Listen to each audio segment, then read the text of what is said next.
Olá pessoal, tudo bem? Neste vídeo nós vamos ver aqui um exemplo de regressão por componentes principais e por mínimos quadrados parciais na linguagem R. Tá? Então peguei aqui uma biblioteca chamada SDAT para a gente pegar aqui um conjunto de dados que é de custos de manufatura. Tá? Então tá aqui os nossos dados em séries temporais, mas a gente vai transformar em data frame. Mas antes vamos ver aqui do que se trata esse conjunto de dados. É sobre custos de manufatura anuais observados de 1947 até 1971 nos Estados Unidos, tá? Então tem uma variável aqui que é um índice de custo, aí tem aqui um custo de participação em capital, em trabalho, energia, materiais, preço de capital, preço de trabalho, preço de energia e preço de material, beleza? Eu acredito que muitas dessas variáveis vão ser correlacionadas, vamos tentar avaliar isso inicialmente, tá? Então, primeiro eu transformei aqui em data frame, tá? E chamei o nosso data frame de dados para ficar mais fácil ali da gente trabalhar. E aqui eu tenho cada uma das colunas aqui. O objetivo é fazer uma regressão do custo em função de todas essas variáveis aqui. Logicamente, vou impactar nos custos de fabricação. O que eu estou fazendo aqui? Eu tenho 25 observações de 9 variáveis. Só para garantir aqui que todas as linhas têm observação de todas as variáveis, eu uso esse comando na.omit para omitir alguma linha que tenha possivelmente algum dado indisponível,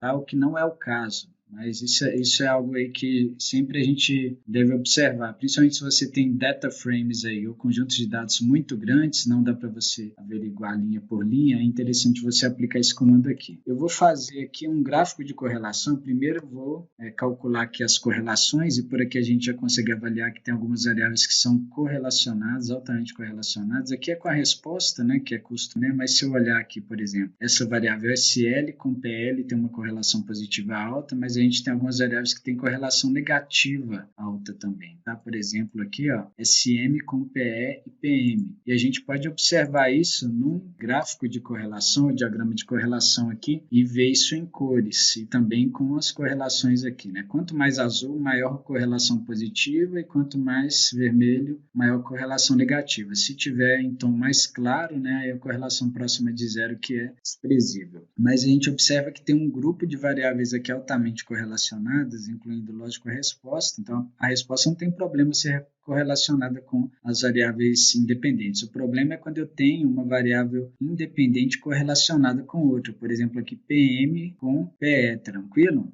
Que aqui poderia ser um problema para a gente, de 0,89 aqui, né? Essa correlação positiva bem alta. Então, tem as correlações positivas e tem um outro grupo aqui de variáveis que tem correlação negativa com as demais, beleza? Essa SE e SM aqui, praticamente com todas as outras aqui, tem correlação negativa. E eu posso ver isso também com esse gráfico pairs aqui, e a gente vê como que tá as tendências aqui, de certa forma, uma forma de ver as correlações também. SL com PL tem uma correlação positiva alta, né? Aqui SL com SM tem uma correlação negativa alta. E por aí vai, beleza? Primeiro que eu vou fazer aqui, é dividir os dados de treino e teste. Eu coloquei uma semente aqui, setseed, para controlar a aleatoriedade, tá? Então, aqui eu estou sorteando 80% das linhas para dados de treino, beleza? E aqui eu vou indexar os dados nos números sorteados para ser dados de treino e desconsiderar os que foram treino para ser os nossos dados de teste, beleza? Então, agora eu tenho os data frames separados aqui, 5 linhas para teste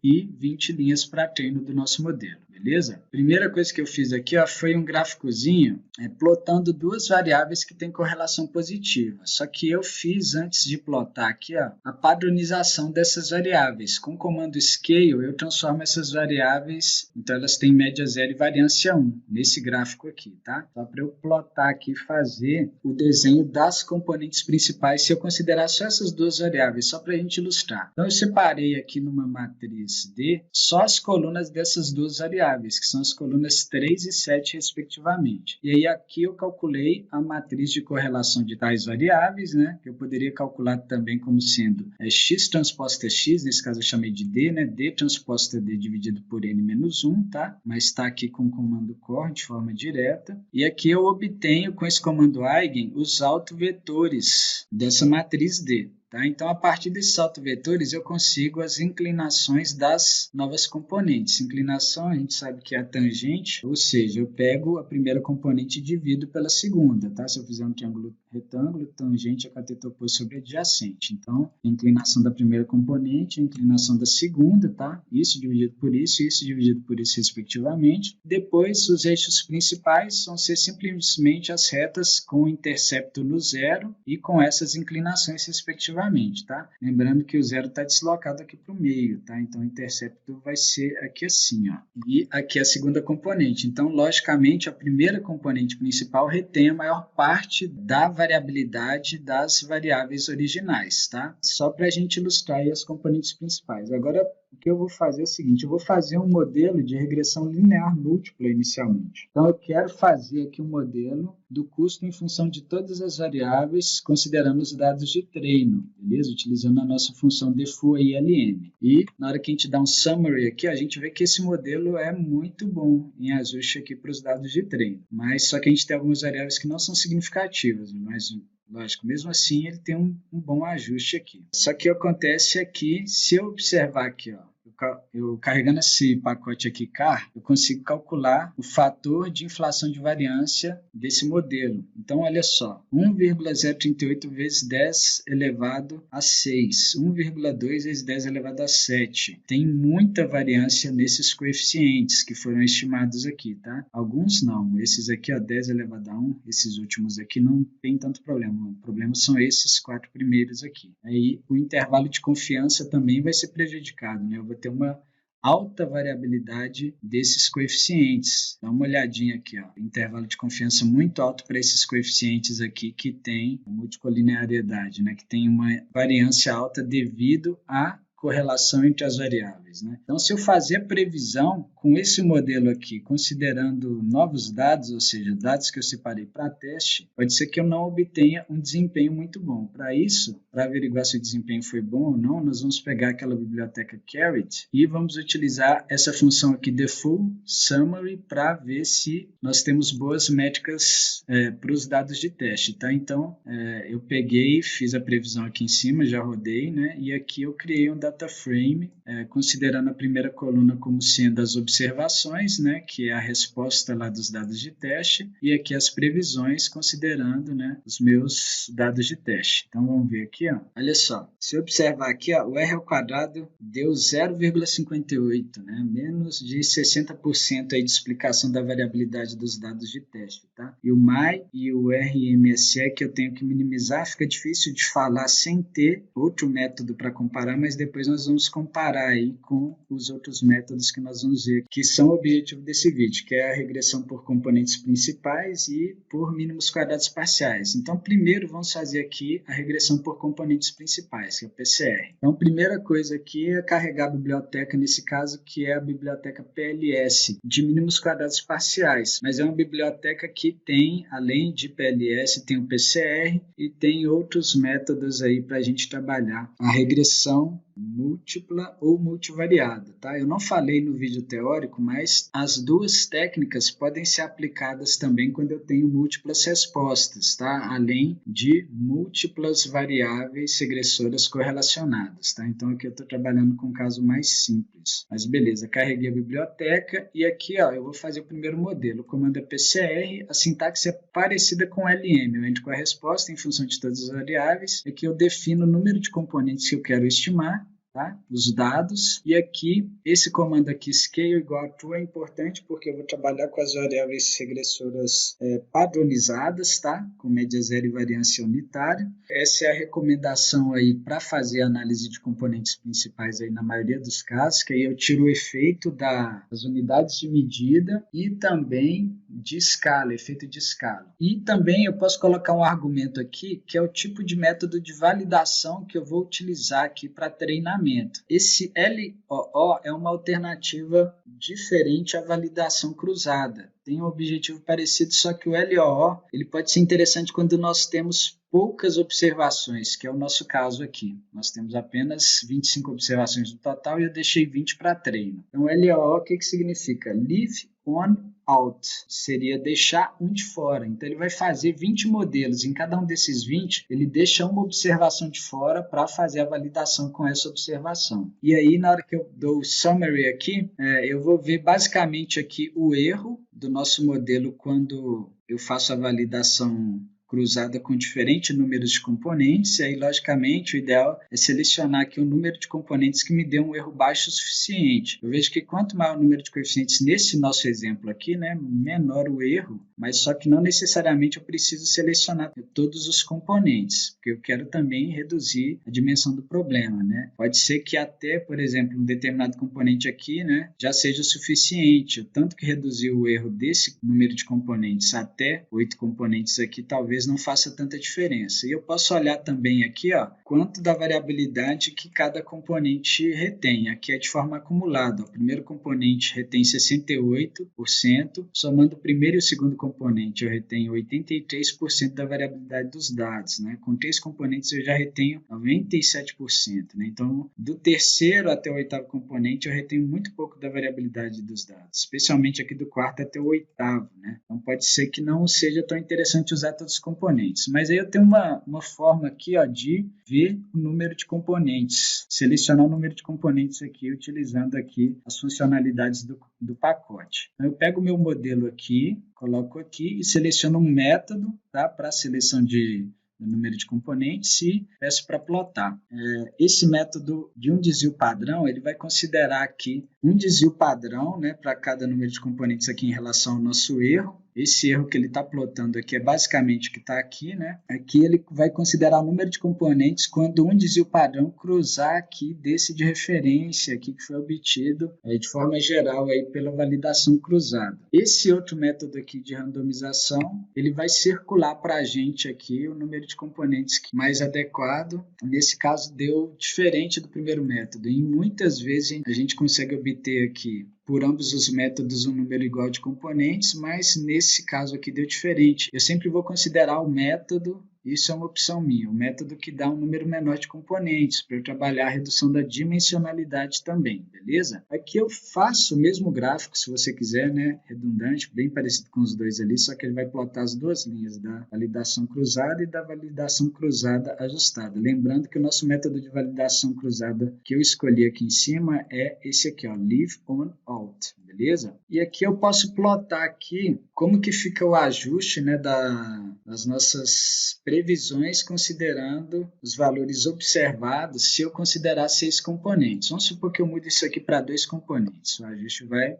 piorar um pouquinho, mas de qualquer forma eu tenho um bom ajuste, porque com 2 componentes eu vi que eu tenho 83% da variabilidade explicada.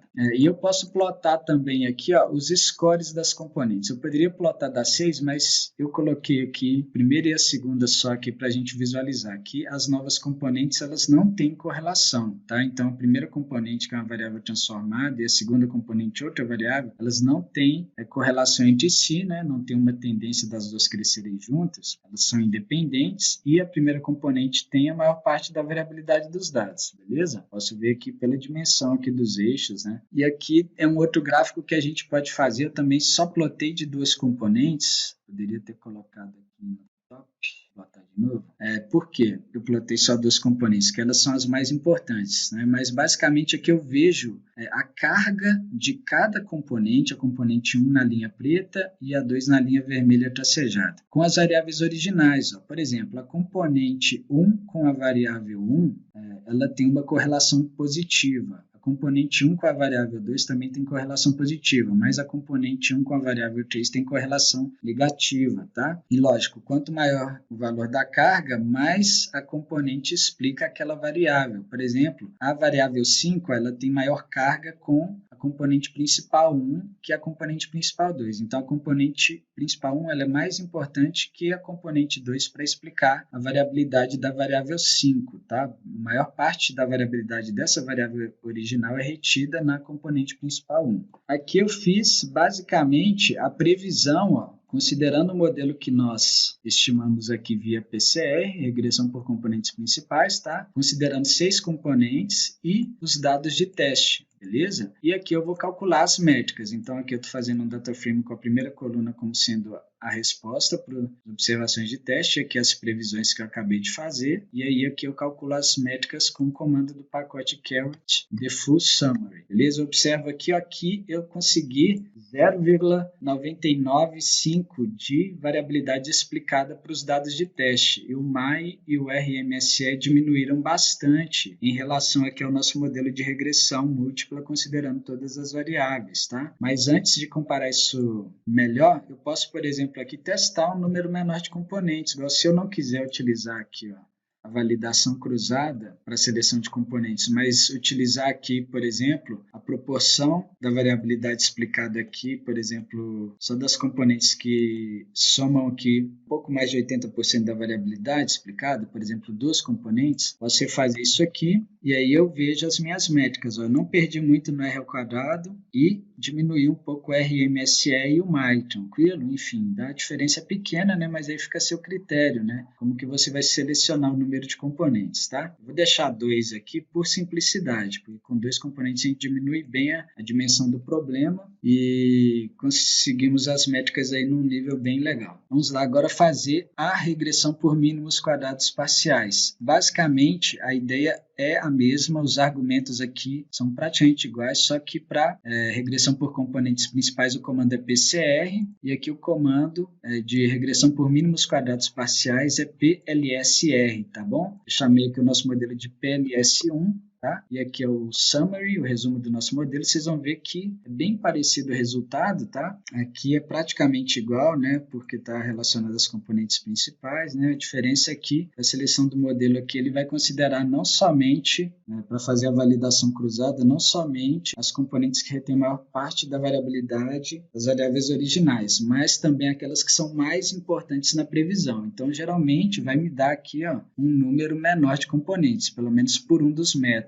Pelo método aqui de randomization, né, me deu 5 componentes, tá? Então aqui eu posso fazer os mesmos gráficos que a gente fez ali para PCR, tá? Aqui eu plotei, só para vocês verem lá, eu tinha plotado 2 componentes só, né? Aqui eu plotei todos os 5 componentes aos pares, tá? A gente vê que são todos aqui independentes, não correlacionados, né? Tem padrões aleatórios aí quando eu ploto todos aos pares, tá? E nós podemos plotar também aqui como que os componentes se relacionam com as variáveis originais, né? Aquela mesma questão lá da carga em relação às variáveis originais. Então, por exemplo, ó, a variável 1 ela tem uma carga negativa com a componente 2 e uma carga positiva com a componente 1. Mas a componente 2, em módulo, ela é maior que a componente 1, né? Então, ela explica mais a variabilidade da variável 1 que a componente 1, beleza? Aqui eu faço a previsão por PLS, tá? E aqui, isso para os dados de teste, né? E aqui embaixo eu calculo as métricas, beleza? Então também consegui um ajuste muito bom. Eu vou refazer isso aqui com 2 componentes para comparar. Olha só, o MAI diminuiu, o R ao quadrado aumentou e o RMSE diminuiu um pouco também. Então, eu vou considerar 2 componentes aqui por intuição minha, tá? E aqui eu posso fazer uma comparação dos métodos com os dados de teste.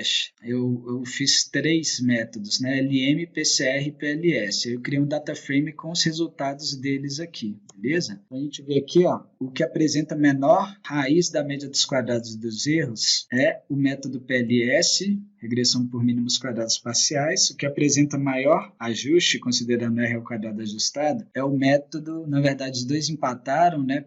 PCR e PLS, mas aqui a gente vê claramente a melhora em relação ao modelo de regressão linear múltipla, né? Que mais de 99% de explicação, né, da variabilidade dos dados de teste, aqui não chegou nem a 60%. E o MAI, a média dos erros absolutos, os que deram menores foram os 2 aqui, ó, PCR e PLS. Na verdade, os 2 empataram, tá? Isso nem sempre acontece não, tá, pessoal? Em algumas vezes eu posso ter resultados diferentes aí. Isso também está relacionado aqui, ó, à aleatorização que nós controlamos. Se você mudar isso aqui, pode ser que você tenha resultados diferentes. E algumas vezes, dependendo da aleatorização aqui, do sorteio dos dados de teste e treino, o modelo de regressão múltipla, tá aqui, ó, ele pode até apresentar um desempenho excelente, igual e às vezes até superior que a regressão por PCR e PLS, mas a gente vê se a gente rodar várias vezes, sem controlar a aleatorização, PCR e o PLS vão ser mais estáveis, tá? Por causa que eles retiram a multicolinearidade, ou seja, retiram a inflação dos coeficientes e, consequentemente, previnem o problema de sobreajuste, de overfitting, tá bom? Então, pessoal, por hoje é só. Se você gostou desse vídeo, deixe seu like, se inscreva no nosso canal e ative as notificações. Muito obrigado.